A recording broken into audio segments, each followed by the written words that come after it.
जिनको इंटरनेशनली तो रिकग्नाइज किया जाता है और वहाँ पर उनकी पजीराई भी बहुत बेहतरीन तरीके से होती है। लेकिन अगर पाकिस्तान की बात की जाए तो बहुत गिने चुने खेल ऐसे हैं जिनको पजीराई मिलती है, जिनकी शनाख्त है, जिनको लोग जानते हैं। लेकिन जो बाकी के खेल हैं जो पूरी दुनिया में पाकिस्तान को पहली बार, अगर जो कुछ प्लेयर्स हैं जो पाकिस्तान को रिप्रेजेंट कर रहे हैं और वो बता रहे हैं पूरी दुनिया को कि पाकिस्तान भी इन सब चीज़ों के काबिल है, उसका जो पोटेंशियल है, जो उसके स्पोर्ट्स पर्सनस का पोटेंशियल है वो कितना बेहतरीन है, ये उनको बताना भी तो कितना ज़रूरी है। तो इसीलिए हमने जो हमारे अपने फर्स्ट सेगमेंट में जिस गेस्ट को बुलाया है उनका एक बहुत ही अहम किरदार है पाकिस्तान की हॉर्सबैक आर्चरी में। अगर हॉर्सबैक आर्चरी की बात की जाती है तो पहले वक्तों में इसको बैटलफील्ड के लिए ही ज़्यादा देखा जाता था कि ये तो मैदान जंग का खेल है। लेकिन अभी जैसे जैसे हम देखते हैं कि टेंट पेगर्स जिस तरह से पाकिस्तान ने इंटरनेशनली रिप्रेजेंट किया और हमने आपको उनसे मिलवाया भी, पाकिस्तान जिस तरह सिल्वर मेडल्स लेकर आया, गर्ल्स हैं, there are so many people जो नई से नई गेम में पाकिस्तान का नाम रोशन कर रहे हैं। तो जो हमारे साथ इस वक्त गेस्ट मौजूद हैं, आपको अंदाज़ा हो ही गया होगा कि पाकिस्तान की हॉर्स बैक आर्चरी में जिन्होंने पाकिस्तान को रिप्रेजेंट किया और अभी रिसेंटली हॉर्स बैक आर्चरी का जो वर्ल्ड चैम्पियनशिप हुई है मंगोलिया में, उन्होंने फर्स्ट टाइम पाकिस्तान को रिप्रेजेंट किया है। और सबसे बेहतरीन बात तो ये है कि he is the first person जिसे नेशनल कलर मिला है पाकिस्तान स्पोर्ट्स बोर्ड की तरफ से। और ये डिस्कवर पाकिस्तान को तो इसका कह लें ताज जाता ही है कि वो सबसे पहले हमारे ही चैनल पर आए थे और हमारे चैनल के बाद ही उन्हें स्पोर्ट्स बोर्ड की तरफ से ऑफर हुई थी। तो हमारे साथ जो हॉर्सबैक आर्चर मौजूद हैं, औरंगजेब मुबशिर हैं। अस्सलाम वालेकुम and welcome to the show. कैसे हैं आप औरंगजेब? वालेकुम अस्सलाम Abiya, thank you so much. अल्हम्दुलिल्लाह, आप सुनाएं कैसी हैं? अल्हम्दुलिल्लाह, I am so glad that you are here, just like any other day. जैसे आप पहली बार डिस्कवर पाकिस्तान पे आए थे, we really hope and appreciate your presence here. और हम हमेशा जो पाकिस्तान के हीरोज़ हैं, अनसंग हीरोज़, वो कहते हैं ना, वो जो कुछ सितारे जो हैं वो चमक तो रहे होते हैं लेकिन आपने उनको कभी देखा नहीं होता, नोटिस में नहीं आए होते। तो औरंगजेब आप भी उन्हीं में से एक हैं। सो अगर हम आपकी जर्नी की बात करते हैं हॉर्सबैक आर्चरी की, कैसे शौक आया, being a dual national, Canadian भी हैं, पाकिस्तानी भी हैं, तो कब आपकी जर्नी स्टार्ट हुई? ये मैं ना सबसे पहले तो डिस्कवर पाकिस्तान का शुक्रिया अदा करना चाहूँगा because discover Pakistan has always brought me in the limelight. The first time your channel actually aired my news, उसके बाद से ही ये सारा सिलसिला शुरू हुआ था। ना कमिंग टू द पॉइंट कि ये कैसे शुरू हुआ, ये शुरू हुआ था जी इट वाज इन रिटेलिएशन। हाँ जी, और मैं बड़ा स्ट्रॉन्ग टीम प्लेयर हूँ और मैंने हमेशा टीम प्लेयर्स के लिए एडवोकेसी की है, आवाज़ उठाई है। और जब स्पोर्ट्स की बारी आती है तो आप एज एन इंडिविजुअल कुछ ख़ास बहुत सारी ऐसी स्पोर्ट्स होती हैं जिनमें आप इंडिविजुअली परफॉर्म करते हैं और बहुत ऐसी स्पोर्ट्स होती हैं जिनमें आप world over as a team representation करते हैं किसी भी कंट्री की या किसी भी फेडरेशन की। तो horseback archery was also one of the sports जहाँ पे टीम रिप्रेजेंटेशन बहुत मायने रखती है, क्योंकि जब आपकी नेशनल रैंकिंग की बात आती है तो उसमें फिर टीम का होना ज़रूरी होता है। इंडिविजुअल रैंकिंग तो हर बंदा ले लेता है, ठीक है, तो एक कंट्री की जो रैंकिंग है ना उसके लिए you have to work as a team. तो अब वो पाकिस्तान में जो दो एक आर्चर्स मेरे अलावा मौजूद हैं उनको मैंने जब अप्रोच किया तो उन्होंने खातिर खा मुझे कोई जवाब नहीं दिया। तो मैंने कहा चलें ठीक है, आपकी मर्जी है, if you don't want to do it. मैं actually I spoke to them for a couple of months before I gave up। और फिर मैंने ये किया कि ठीक है, अगर आप नहीं करना चाहते तो फिर I'll take the solo road, I'll take the solo road। Wow, that's तो फिर I took the solo road। हाँ जी, और फिर हुआ ये कि जब खबर चली डिस्कवर पाकिस्तान पे, उसके बाद I was called by Pakistan Sports Board, ठीक है। मतलब I had to go through an intense interview। और उसके बाद फिर बहुत सारे एनओसीज थे, बहुत सारी क्लियरेंसेस थी, including the archery association, the archery federation of Pakistan, फिर कुछ और दो चार फेडरेशंस थी, फिर मिनिस्ट्रीज़ थी जिसमें इंटीरियर मिनिस्ट्री इन्वॉल्व थी, उसमें आईपीसीसी इन्वॉल्व थी, उसमें एक दो और मिनिस्ट्रीज़ इन्वॉल्व थी। सो एंड द एनओसीज में आपको एक मज़े की बात बताऊँ, एंड द आयरनी इज़ के जो हमारी इक्वेस्ट्रियन फेडरेशन ऑफ पाकिस्तान है उन्होंने भी मुझे एनओसी इशू किया। और उसके बाद पाकिस्तान स्पोर्ट्स बोर्ड जो है उन्होंने मुझे इजाज़त दी कि I can be the face of Pakistan on the international arena. So this is how it actually happened and I got into the sport. तो अगर आप बात करें कि मुझे ये शौक चढ़ा कैसे। ये सबसे इम्पोर्टेंट होता है, ये शौक हाँ, कैसे आया? तो ये my career, equestrian career, spans over 22 plus years, जो professional career है. I first sat on a horseback in the saddle when I was, I think, probably about 9 or 10 years, probably 10 years Okay. old. हाँ जी. तो but वो 10 से लेके ना 17-18 साल की उम्र तक जो होती है ना, उसको मैं as a part of my professional It's like career a नहीं hobby. consider. It's like a It's a hobby. फिर वो hobby जो है वो बाद में passion में create होता है, and the passion, you know, becomes your life. तो this is exactly what happened with me. So I started off with नेज़ाबाजी because I'm an Edisonian. तो एडिसन कॉलेज में हूँ और आप नेज़ाबाजी ना करें ये तो मुमकिन ही ये नहीं है। मुमकिन नहीं है, ठीक है। तो नेज़ाबाजी करते करते कुछ 16 साढ़े 16 साल की उम्र में पोलो का शौक चढ़ा। वो ऐसे हुआ कि क्योंकि वालिद साहब फौज में थे, तो उन्होंने कुछ एक दो उस्ताद ऐसे मेरे साथ अटैच कर दिए कि उन्होंने मुझे थोड़ी सी पोलो की ट्रेनिंग दे दी। बट मुझे ना कोई मज़ा नहीं आया उस स्पोर्ट का। You wanted to do something else. I wanted to do कुछ अलग something होना always, चाहिए। हाँ जी, always। तो मैंने कहा कि यार, और मेरा ना उसी वक्त मैंने ना एक ड्रीम था मेरा कि मुझे पाकिस्तान को ग्लोबल एरिना पे रिप्रेजेंट करना है, क्या मुझे बात है। पाकिस्तान का फ्लैग और पहनना क्या है। एज थी तब आपकी? I'll probably be about 17। Wow, that's हाँ जी, amazing. हाँ जी। That's something we, you know, built in the Echisonians. हाँ जी। तो बस वो फिर ऐसे हुआ कि मेरे उस्ताद ऐसे रहे, फिर मुझे पेरेंट्स की सपोर्ट अल्हम्दुलिल्लाह ऐसी रही कि वो जो मेरा पैशन है ना वो इतना ज़्यादा इन्हांस होना शुरू हो गया कि you know like eventually my parents were like, ये बच्चा कुछ और करे ना करे, जो ये सोच रहा है ये कर लेगा। तो सो होता है ना, इवेंचुअली एक जगह पे जाके पेरेंट्स भी कह देते हैं अब इसको जो इसकी मर्जी है ना वही करने दे तो Exactly. बेहतर है। तो eventually that happened. Alhamdulillah. जो the last time when I was invited over to your program, वो तब था जब मैं कनाडा को रिप्रेजेंट करके आया था वर्ल्ड नोमैड गेम्स में last year. So world nomad games is a big platform जिसमें नोमैडिक स्पोर्ट्स जितनी भी हैं पूरी दुनिया में वो होती हैं, उसमें 3000 से ज़्यादा एथलीट्स होते हैं। तो they were about 140 horseback archers over there. तो कनाडा को मैंने तब वहाँ पे रिप्रेजेंट किया था। नाउ कनाडा को कैसे किया वो इट्स अ सेपरेट स्टोरी, उसके लिए एक पूरा प्रोग्राम आपको अलग करना अलग से पड़ेगा। करना पड़ेगा। जी, लेकिन तो- अभी हम यही करेंगे ना कि आपने जी। पाकिस्तान को रिप्रेजेंट किया। एग्जैक्टली तो जब वो नोमैड गेम्स होगी तो मुझे ना बड़ा दुख हुआ था, और ये मैंने पिछले जब मैं लास्ट ईयर आया था पाकिस्तान तो मैंने ये आपके प्रोग्राम पे ये कहा था कि जब मैंने झंडे देखे ना वहाँ पे तो मुझे ना बड़ा दुख हुआ। Literally I cried because I couldn't see the Pakistan flag over there. You know being a Pakistani, मुझे कनाडा ने अपना फ्लैग दिया, ऑनर किया, ठीक है ना, for a person who basically the federation in Canada valued my skills. Definitely. ठीक है, तो उन्होंने मुझे भेजा और मैंने I did my level best and you know as a Pakistani origin Canadian being on the global platform it was something very very big for me. उसके बाद मैं इधर आया, फिर आप लोगों ने मेरा प्रोग्राम किया and then you know things just started rolling. Things just और started अल्हम्दुलिल्लाह going and अल्हम्दुलिल्लाह जी, अब a few months ago I was honored with the Pakistan flag। माशाल्लाह माशाल्लाह, एंड यू रिप्रेजेंटेड पाकिस्तान। हम जी। आपसे जो अभी की वर्ल्ड चैंपियनशिप रही है उसकी जर्नी के भी बारे में पूछेंगे, लेकिन अभी हमारे जो व्यूअर्स हैं, क्योंकि सुबह का टाइम है, नाश्ते की बात ना की जाए ऐसा तो मुमकिन ही नहीं है, और आपको हम नाश्ते के लिए लेकर चलते हैं। इस वक्त मैसम अब्बास मौजूद हैं फीके की लस्सी पर, और लाहौर में फीके की लस्सी को कौन नहीं जानता और कौन इसका शौकीन नहीं है। तो आइए चलिए मैसम से मजीद जानते हैं। जी मैसम।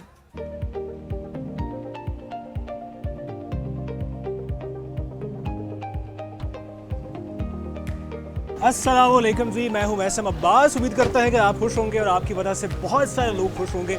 लाहौर में अगर आप घूम रहे हो, अंदरून शहर में हो, गवाल मंडी में हो, तो अगर आप रफ़ीक बाटी यानी अल मारूफ चाचा फ़ीका की लस्सी आपने नहीं पी तो यकीन जाने कि आपकी जो सुबह है ना वो बिल्कुल अधूरी है। सो मैं अपनी सुबह को पूरी करने के लिए यहाँ पे आया हूँ। कुछ लस्सी ट्राई करते हैं और ये जानते हैं कि आखिर ऐसी लस्सी में, चाचे फ़ीके की लस्सी में मशहूर बात क्या है कि लोग इसके दीवाने हैं। सो आज हम आपको पिलाएंगे भी, दिखाएंगे भी कि लस्सी बनती कैसी है। साथ रहिए।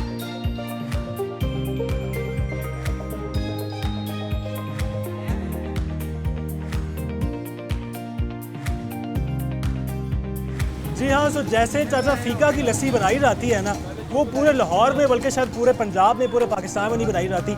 ये देखें जी, खोए के पेड़े हैं और इनको ऐसे ऐसे मिक्स किया जाता है और इसमें दही का इस्तेमाल नहीं होता। सो यहाँ पे दूसरी जो दही वाली लस्सी है वो भी मिल रही है, लेकिन ये वाली जो लस्सी है ना, इसकी क्या ही बात है। सो मैंने ज़रा सोचा कि मैं भी ट्राई करता हूँ कि ये कैसे बनाई जाती है। ज़ाहिर है कि मेरे हाथ में वो जायका तो नहीं है जो कि इनके हाथ में है, लेकिन ज़रा ट्राई करने में क्या हर्ज है। यकीनन आप भी घर में कुछ ना कुछ ऐसा नुस्खा ट्राई करते होंगे। लस्सी की अगर बात की जाए तो वैसे लस्सी के बारे में कहा जाता है कि लस्सी पी के नींद आती है, लेकिन चाचा फीका की लस्सी पी के सिर्फ मज़ा आता है।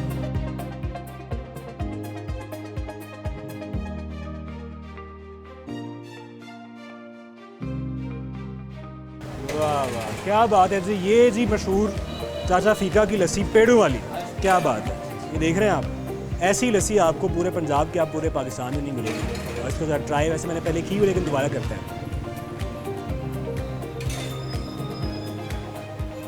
हाँ, वाह, चम्मच भी आपको साथ दिया जाता है ताकि सुभान अल्लाह। अगर आपने अभी तक ट्राई नहीं की तो ज़रूर ट्राई करें। डिस्कवर पाकिस्तान आपके लिए इस तरह के मज़ेदार वीडियोस और इस तरह के मज़ेदार खाबे लेके आता रहेगा। इजाज़त दीजिए। क्या बात है, सुभान अल्लाह। मेज़म, खुद तो आप वहाँ पर लस्सी के मज़े ले रहे हैं, यहाँ पर जो हम स्टूडियो में देख रहे हैं ना, हमारा तो अपना दिल कर रहा है हम वहाँ पे चले जाएं। Even Aurangzeb was into this. Aurangzeb, आपको पसंद है फीके की लस्सी? मैं जी आपको एक बात बताता हूँ, मैं अभी 6 दिन के लिए पाकिस्तान आया हूँ। मैंने अपनी वालदा को कहा जी कि नाश्ते के अलावा मैं सारा कुछ जो है ना घर पे खाऊंगा। नाश्ता मैं डेली रोज बाहर करूंगा। तो जिस दिन मैं आया था उस दिन मैंने हलवा पूड़ी खाई थी बाजार जाके। कल मैंने लाल बोटी और पाए खाए थे। आज सुबह मैं मुरचने खा के आया हूँ। सो अच्छा, मुझे लग रहा था मेसम ने मुझ पे जुल्म किया, लेकिन औरंगजेब ने उससे भी ज्यादा पकड़ लिया कि नहीं, अभी तो मैं इसको और भी खाने बताऊंगा। तो अभी मेसम की वीडियो देख के ना मुझे लग रहा है कि मैं यहाँ से सीधा फीके के पास जा रहा हूँ। बिल्कुल ऐसे ही है। और लाहौर आए और यहाँ के नाश्ते एंजॉय ना करें, ऐसे तो किसी के लिए भी पॉसिबल ही नहीं है ना, मज़ा ही नहीं आएगा। लाहौर है और खाना ना खाएं। और अगर हम वापस हॉर्स बैक आर्चरी की तरफ ही अगर आते हैं औरंगजेब, तो अभी आप जैसे वर्ल्ड चैम्पियनशिप में आपने भी पाकिस्तान को रिप्रेजेंट किया है, तो वहाँ पे ऐसी ऑब्वियसली आप दूसरे ममालिक के साथ भी जब आपके कॉम्पिटिशन्स होते हैं, you feel a lot of things कि यहाँ पे हमें लर्न करना चाहिए। These are few points. अगर आप गेम जीत भी जाते हैं, यहाँ हारते भी हैं, दोनों स्टेट्स में आपको होता है कि देयर आर सम थिंग्स जो आप लोगों से सीखते हैं। तो वो कौन सी ऐसी चीज़ें हैं जो आप किसी और मुल्क में आपको लगा कि वो उनके जो प्लेयर्स हैं उनमें बहुत बेहतरीन है और पाकिस्तान में वैसी ट्रेनिंग होना भी ज़रूरी है? अच्छा, मैं आपको ना थोड़ी सी इसका बैकग्राउंड बताता हूँ कि हॉर्स बैक आर्चरी जो है ना, ये बेसिकली सेंट्रल एशियन स्टेट्स जो हैं उनकी स्पोर्ट्स हैं। So basically it starts from Mongolia और सेंट्रल एशिया से होते हुए ये टर्की जाती है। टर्की से ईस्टर्न यूरोपियन कंट्रीज़ जो है ना, जिसमें रोमेनिया है, हंगरी है, चेक रिपब्लिक है, तो ये इन मुल्कों की स्पोर्ट्स हैं। अब यहाँ पे ऐसे होता है कि ख़ास तौर पे मंगोलिया से टर्की के दरमियान जितने भी ममालिक हैं, this is a part of their culture. ठीक है। जब मैं पार्ट ऑफ द कल्चर कहता हूँ, तो जैसे हमारा एक ज़माना था जब हॉकी बच्चा बच्चा खेलता था, अब क्रिकेट बच्चा बच्चा खेलता है। ठीक है। तो इन मुल्कों में बच्चा बच्चा हॉर्स बैक आर्चरी करता है। अच्छा। मेरे साथ 2-3 बच्चे थे। मैंने आप लोगों को कुछ फोटोग्राफ्स भेजी थी, आपने शायद देखी हो। एक बच्चा है को तकरीबन 8-9 साल का, उसको मैंने ना बुलाया अपने पास। वो बड़ा क्यूट सा बच्चा है, टायर में घूम रहा। उसको मैंने अपने पास बुलाया। मंगोलिया में इंग्लिश कोई भी नहीं समझता, सो मेरे साथ इंटरप्रेटर एक हर वक्त होती थी। अच्छा। तो उसको मैंने बुलाया, उसको मैंने कहा मुझे शूटिंग करके दिखाओ। उसने जब शूट किया ना, उसने 10 एरोज शूट किए। उसने बैक वेवर में से 10 एरोज निकाल के शूट किए। तो he probably took about 15 seconds to shoot 10 arrows. और shooting 10 arrows in 15 seconds is crazy for like a 10-year-old kid. Definitely. बहुत 10 तेज है, years you know? old और एक सेकंड में वो कितने टाइम और में निकाल हाँ जी, रहा आप है, समझो कि कितने तकरीबन 2 सेकंड से 2 सेकंड के अंदर तकरीबन वो ही वाज रफली 1.5 से 2 सेकंड के अंदर एक एरो शूट कर रहा था। नाउ जो वर्ल्ड रिकॉर्ड होल्डर है Mihai Cosmi, he shoots about 12 arrows in 10 seconds. ठीक है। And he is probably around 55। तो अब आप थिन लाइन। एग्जैक्टली, अब आप एज डिफरेंस देखें और स्पीड देखें। इसी तरह एक बच्ची थी को 15-16 साल की, she was a part of the world championship. मैं कहता हूँ ब्रिलियंट शूटर। ठीक है। सो अब इन मुल्कों के साथ हमारा compete करना वैसे ही बहुत मुश्किल है। ठीक है ना। For people like me who been in the sport for the past few years only, you know, सारी जिंदगी नेजाबाजी करते करते एकदम जनाब वो तीर कमान उठा लिया। ठीक है जी, पता कुछ नहीं है। बट अल्हम्दुलिल्लाह मेरे ट्रेनर्स, मेरे कोचेस, मेरे instructors which are all Canadians. ठीक है जी, क्योंकि पाकिस्तान में तो इस लेवल का कोई बंदा है नहीं। तो I get all my training from Canada. तो उन्होंने मुझे ना बहुत ज़्यादा सपोर्ट किया इस चीज़ में। तो फिर हम मतलब मैंने पाकिस्तान की तरफ से खेला। तो पाकिस्तान में अभी हम गिने चुने 2-3 अच्छा अभी लोग बहुत हैं। कम है, तीन, लेकिन just अच्छा about 3 people. अच्छा अगर आप 3-4 लोग हैं, चले हम 5 कह लेते हैं, 10 कह लेते हैं, तो do you guys have any plan कि हम आगे जो है हॉर्स बैक आर्चरी पाकिस्तान में किसी तरह से बच्चों को, नौजवानों को ट्रेनिंग दें, उनके लिए भी, मतलब ऑब्वियसली आपके बाद भी कोई पाकिस्तान को रिप्रेजेंट करता रहे? अच्छा, उसमें ना मैं आपको एक इंटरेस्टिंग बात बताता हूँ कि मैं जब लास्ट ईयर पाकिस्तान आया था ना, तो मैंने एक बहुत अच्छा एक हमारा लड़का है, he is actually level 2 internationally qualified show jumping जज, ठीक है, अली फवाद। तो वंडरफुल गाय, उसके साथ मेरा मतलब रब्ता हुआ, and he operates 2 horseback riding schools in Lahore, Valencia में एक है और एक चांदबाग स्कूल जो है, उनका जो सेटअप है वो ही ऑपरेट्स एंड रन्स दैट। तो उसके साथ मेरी बातचीत हुई और वो he was pretty much interested कि हम मिलके कोई जॉइंट वेंचर टाइप करें। तो हमने अपना पहला आर्चरी स्कूल जो है वो वेलेंशिया टाउन में बनाया। Oh, that's nice. और दूसरा जो हमारा आर्चरी स्कूल है जहाँ पे जो बेसिकली कंपटीशन लेवल का ट्रैक है, वो हमारा चांदबाग स्कूल में है। amazing. और हमारे साथ एक और लड़का है, वेरी ब्रिलियंट किड, अर्शक नाम है उसका। Arshak is a very very nice shooter, good rider and बेहतरीन, मैं अपने से बेहतर कंसिडर करता हूँ उसको, ठीक है। बट द थिंग इज़ के हर बंदे की कोई लिमिटेशंस होती हैं, ठीक है, तो उसके कुछ सर्कमस्टांसेस ऐसे हैं कि मतलब वो अभी उस लेवल पे नहीं आ सकता। बट कोशिश है कि इंशाल्लाह जैसे मैंने आपको शुरू में कहा कि I am a team player, मुझे मेरा दिल करता है कि 4-5 लोग इकट्ठे मिलके काम करें। I think it's a sign of a leader.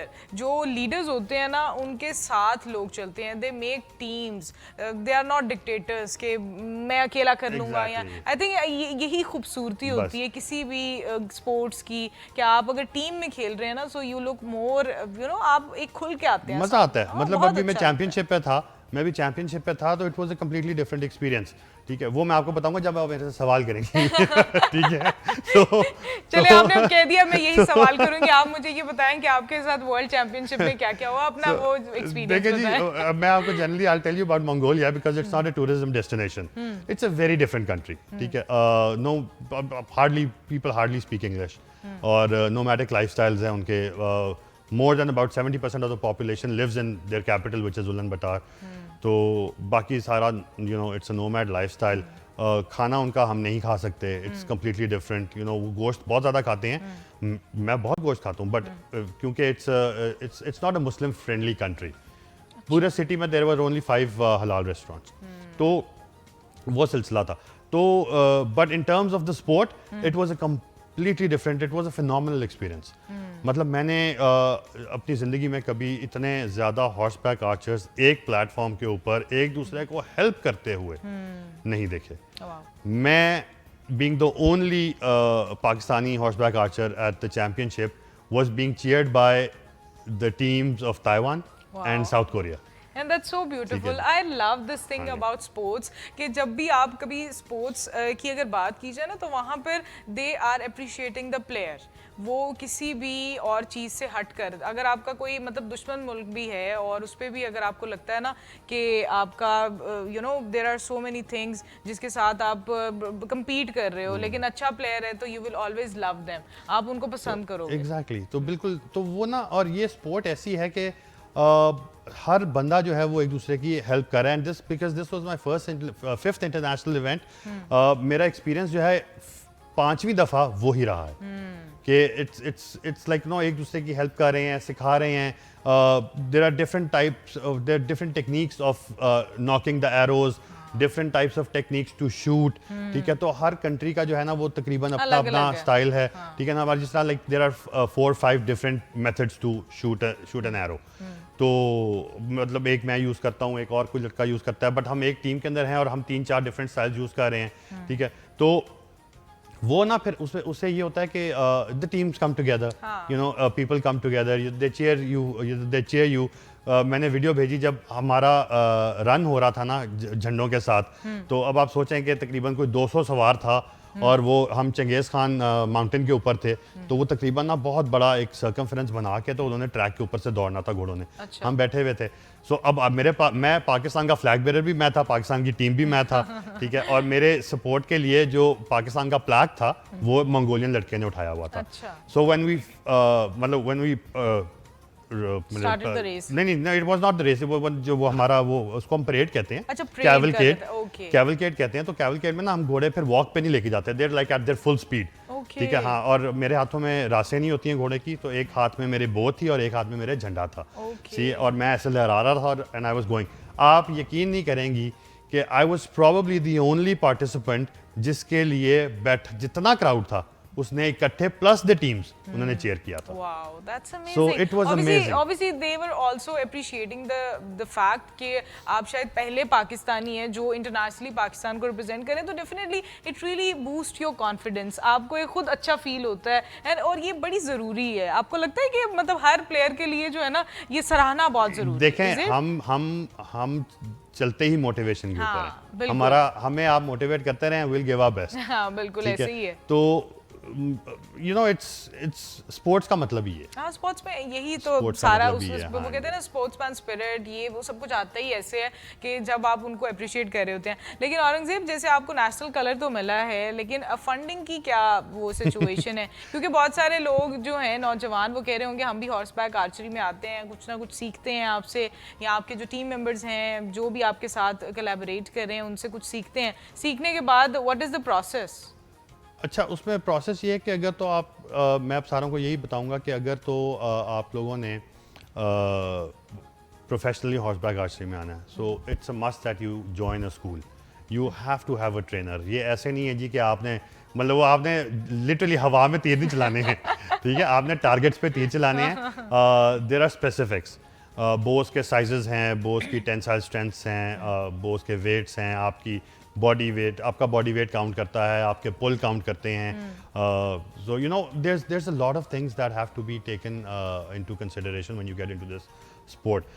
Pakistan में अनफॉर्चुनेटली हमारी कोई गवर्निंग बॉडी नहीं है हॉर्सबैक आर्चरी की, ठीक है। I am trying to work on that right now, but करीब में अभी तो मुझे नज़र नहीं आ रहा होता हुआ, ठीक है। तो आपने जब मेरे से सवाल पूछा फंडिंग का, तो फंडिंग वाला जो एलिमेंट है ना, मुझे पाकिस्तान कलर तो मिल गया and I am very proud of this, yet extremely humbled, अल्लाह का बहुत शुक्र है। बट अनफॉर्चुनेटली मुझे फंडिंग नहीं प्रोवाइड की गई थी। सो अभी ये जो चैम्पियनशिप हुई है, इसके जो मेरे मेन स्पॉन्सर थे, that was my father. Oh wow, ठीक है जी। सो मुझे ऐसा लगता है कि हर एक के ना अम्मा अब्बा जो हैं वो हाँ, तो लाइफ टाइम स्पॉन्सर्स हैं माशाल्लाह। हाँ, तो इस इवेंट के जो मेन फाइनेंशियल स्पॉन्सर थे वो मेरे फादर थे। इस इवेंट की जो मेन मोटिवेशनल स्पॉन्सर थी वो मेरी बेटर हाफ हैं। ठीक है जी, सो स्वीट ऑफ यू। तो मतलब इतना आपका फैमिली बॉन्ड वो नजर आ रहा है ना कि तो मतलब बेगम का भी है कंट्रीब्यूशन। अच्छा, बेगम से डरते तो नहीं है कहीं? और नहीं, डरने वाला काम नहीं है। मैं आपको बात बताऊं, इसकी वजह पता क्या है? We've been together for so long, for so many years, कि you know we're used to being around each other, ठीक है। तो उसको पता था कि मैं जिस बंदे से शादी कर रही हूँ ना, आज से 14-15 साल पहले, मैं जिस बंदे से शादी कर रही हूँ, ये बंदा ना, इसको घोड़ों के अलावा और कोई चीज़ नज़र नहीं आती है, ठीक है। तो उसने अपनी ना उसने अपनी ज़िंदगी का एक हिस्सा बना लिया मेरे घोड़ों को। तो she is always motivated me in terms कि अगर मैं कभी डाउन भी हुआ ना, तो उसने मुझे ये कहा, अच्छा चलें आप चले जाएं घोड़ों के पास से वहीं। एंड आई थिंक आपका ना लाइफ पार्टनर जो है वो अगर आपका दोस्त हो और मोटिवेटर हो, तो आई डोंट थिंक किसी और की जरूरत होती है। नहीं, बहुत मेरा ख्याल है कि दैट मैटर्स अ लॉट। या definitely it that really matters a lot. Matters. हाँ जी, एक माँ बाप की दुआएं होती हैं जी, जो आपके साथ सारी ज़िंदगी चलती हैं, और आपकी जो बेगम होती हैं उनकी सपोर्ट होती है आपके साथ हर वक्त। सो ये 2-3 चीज़ें हैं। तो वो इंसान देख आपको लेना औरंगजेब, आपके लिए भी ये बात सच्ची हो गई है, हर कामयाब मर्द के पीछे एक औरत का हाथ होता है जी। ये तो बड़ी असूल की बात है जी। ये हमेशा से सच है, ये हमेशा सच मेरे वालिद साहब के लिए भी था जी, मेरे दादा के लिए भी था, ये मेरे लिए भी है। वो कहते हैं ना that runs in the family. माशाल्लाह, ये बहुत अच्छी चीज़ आपने नोट डाउन करवाई, बिकॉज ये चीज़ें होती हैं जिसको ना जब हाईलाइट करते हैं ना, जब पब्लिक फिगर्स, जब मीडिया पे, टीवी पर जो लोग आ रहे होते हैं, जब वो खुलकर इजहार करते हैं या अपनी फैमिलीज को अप्रिशिएट करते हैं, तो डेफिनेटली बाकी लोगों में भी बड़ी वो कह लें पॉजिटिव वाइब्स आती हैं। They get all these things. अच्छा, मुझे ये बताएं कि बोज की ना बड़ी टाइप्स होती हैं। मैं I was reading it out और मुझे तो समझ ही नहीं आ रही थी, तो मैंने कहा जब औरंगजेब आएंगे ना, मैं इनसे पूछूंगी कि बोज की जो डिफरेंट टाइप्स हैं उनका क्या मतलब मकसद क्या है। बो तो है, तो अलग अलग क्यों है और उसकी क्या मतलब स्पेसिफिकेशन क्या है? अच्छा, बोज की ना काफ़ी डिफरेंट किस्म की स्पेसिफिकेशंस होती हैं, बट ग्लोबली जो दो major types of bows use की जाती हैं वो टर्किश बोज हैं या मंगोलियन बोज हैं। ठीक है, ये मतलब ज़्यादातर यही यूज़ की जाती हैं। अब इनके मैन्युफैक्चरर्स जो हैं वो पूरी दुनिया में हैं। आपको इंडोनेशिया में भी मिलेंगे, मलेशिया में भी मिलेंगे, हंगरी में भी मिलेंगे, यूएस में भी मिलेंगे। One of the most expensive bows are being manufactured by Lucas Novotny in the US. He's based out of Florida. ज़बरदस्त आदमी है, बहुत बेहतरीन आर्चर है। His bow starts at $1,200 US। ठीक है, फिर ये laminated bows होती हैं। Then there are wooden bows जो रेड ओक से बनती हैं। रेड ओक जो है वो it's a very expensive would. अगर आप यूएस कनाडा की बात करें तो मुझे पता नहीं है पाकिस्तान में उसकी अवेलेबिलिटी है भी या नहीं, बट जो बो के लिए जितनी यूजेज होती है you probably end up spending about $600 for a piece of wood। हाँ जी, So expensive. हाँ जी, उसके बाद फिर just for one bow। just for one bow, that's only the wood that you're going to buy।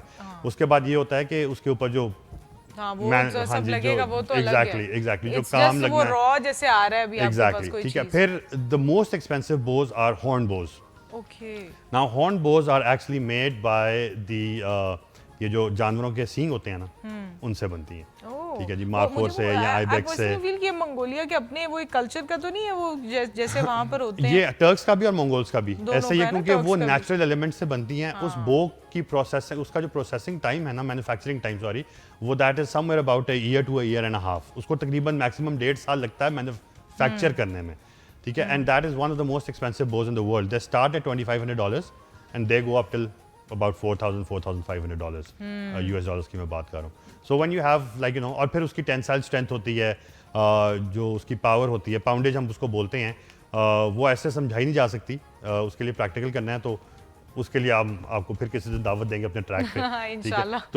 तो वो इस तरह काफ़ी सारी चीज़ें जो है ना, वो इट्स अ साइंटिफिक थिंग। मतलब 2-3 दिन पहले मेरे पास कुछ बॉयज़ आए हुए थे। I don't know if I think they were actually on your program as well। They were in the Mongol Derby। तो they finished 10 and In Mongol 10th Derby। अगर? नहीं जी, वो their endurance Okay, races। Mongol Derby। हाँ, Yes, they were ठीक है, on our show। Ji, Yes। ठीक है।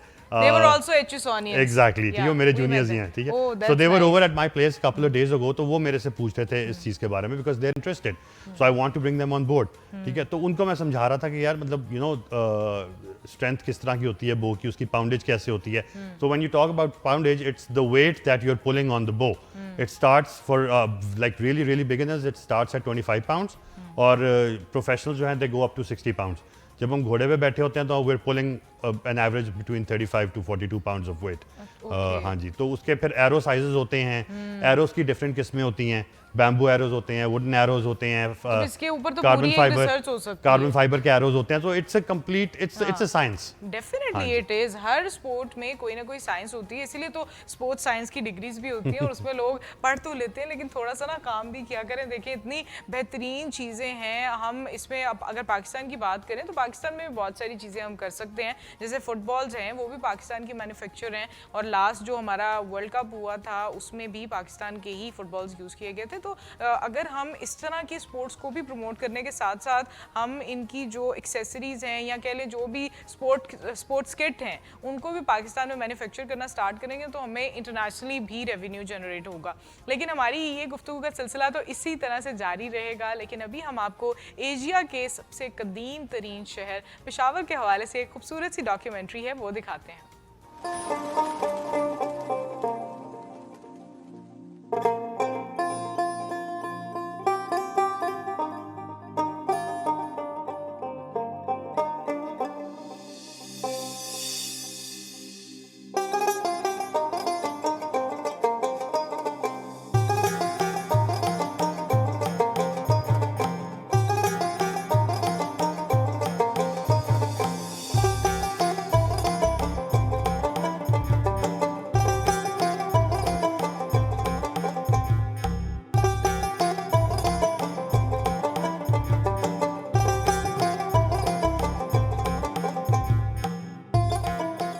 सरजमीन पाकिस्तान का सूबा खैबर पख्तूनख्वा जहां थे कभी पार्थी, हिंद पार्थी और काशान हुक्मरां।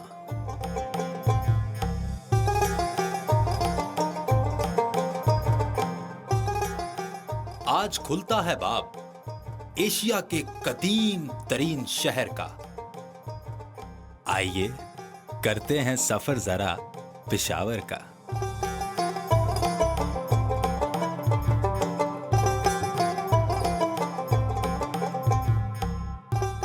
मुसद्दका तारीख में इस शहर का नाम था कभी पोर्शपुरा।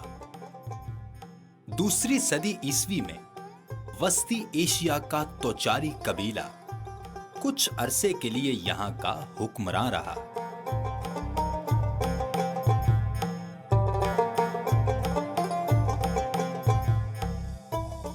आज पेशावर पूरे सूबे के हकूमती उमूर का शहंशाह है।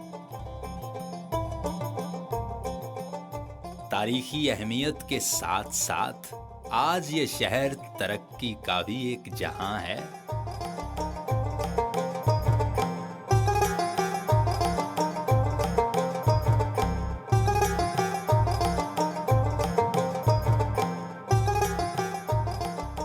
तारीख के औराक को जरा पलटें तो यहां कभी हुआ करते थे फलों और फूलों के बागात। तभी तो आज भी फूलों के शहर से मशहूर लिखी जाती है इसकी हर बात। इस शहर को जिला की हैसियत से भी जाना जाता है। पाकिस्तान में इसका छठा और सूबे में इसका नंबर पहला आता है।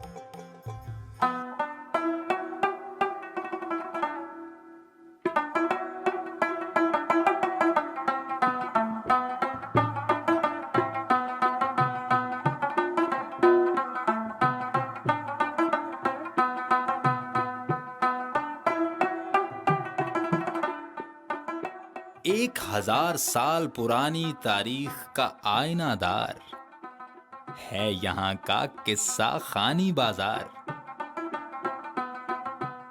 इसी बाजार की सब्ज चाय पिए बिना नहीं रहा जाता।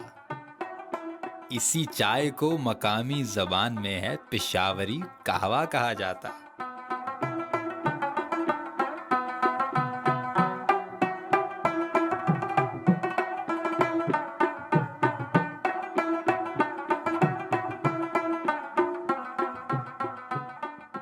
1905 में उठाया गया बरतानवी हुकूमत की जानिब से जो आसन कदम, वो था यहां पर तामीर करवाया जाने वाला Peshawar museum.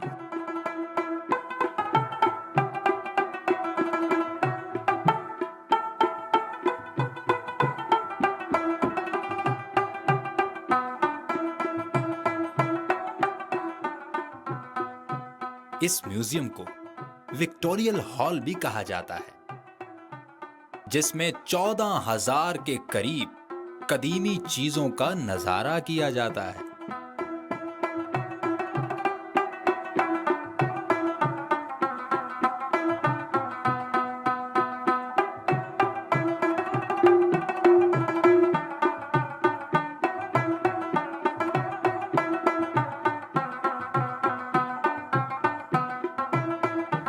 Wow, that's amazing. और जिस तरह से पाकिस्तान के जितने भी खूबसूरत शहर हैं, बल्कि हर शहर ही खूबसूरत है, उसकी कोई ना कोई खूबी है, खासियत है, उन सब को तो हम आपको दिखाते ही हैं। और आपको उम्मीद है कि ये डॉक्यूमेंट्रीज़ और ये सब कुछ बहुत पसंद आ रहा होगा। लेकिन जो हम अपने सेगमेंट में बातचीत कर रहे थे हॉर्स बैक आर्चरी की, और औरंगज़ेब मुबशर हमारे साथ मौजूद थे अभी, क्योंकि हमारे जो सेगमेंट का टाइम है वो ऑलमोस्ट एंड होने वाला है, तो मैं चाहूँगी औरंगज़ेब आप अपने कोई फ्यूचर प्लान्स भी हमें बता दें, और आपका कोई शॉर्ट एंड क्विक कोई एंड नोट हमारे व्यूअर्स के लिए वो भी। शॉर्ट टर्म प्लान्स तो कोई नहीं है जी, मेरे लॉन्ग टर्म प्लान्स ही होते हैं, बशर्ते कि ज़िंदगी तंदुरुस्ती रहे, अल्लाह ताला सेहत तंदुरुस्ती दे। प्लान यही है कि इंशाल्लाह I am going to go to the Pakistan sports board, because उन्होंने कहा था कि वो फंडिंग वगैरह का कोई सिलसिला उन्होंने अब इंशाल्लाह करना है मेरे लिए। तो so I am pretty excited about that, I am looking very much looking forward to that. तो एक दफ़ा फंडिंग हो गई तो उसके बाद तो फिर there is no limit. It's a positive exactly. और बाकी यही है जी कि if Your you end note. Focused, हाँ, एंड नोट यही है कि अगर आपने जिंदगी में किसी चीज पे फोकस कर लिया तो there is no turning back then. Wow, तो that's उसको अगर आपने अचीव करना है ना, तो अगर आपको 10 साल भी लगते हैं या 20 साल भी लगते हैं, आपने अपना फोकस नहीं छोड़ना। और अगर आपने फोकस छोड़ दिया तो आप डिट्रैक हो जाएंगे और काम खत्म हो जाएगा आपका, आप पहुंच नहीं सकते वहां तक। तो you have to find ways to attain your targets and your goals and your dreams. Definitely it is. और बहुत अच्छा लगा हमें मुबश्शिर आप औरंगज़ेब मुबश्शिर आपसे बात करके बहुत अच्छा लगा। और आपने जिस तरह से हॉर्स बैक आर्चरी को डिफ़ाइन किया है और जिस तरह से पाकिस्तान को आप रिप्रेजेंट करें internationally, we really appreciate and we are thankful कि आप हमारे शो पे आए। आपने हमारे शो को भी 4 चांद लगा बहुत दिए शुक्रिया, हैं। बहुत और शुक्रिया, हम thank अपने you so channel much. Discover Pakistan और शो सलाम पाकिस्तान की तरफ से इनको सलाम पेश करते हैं।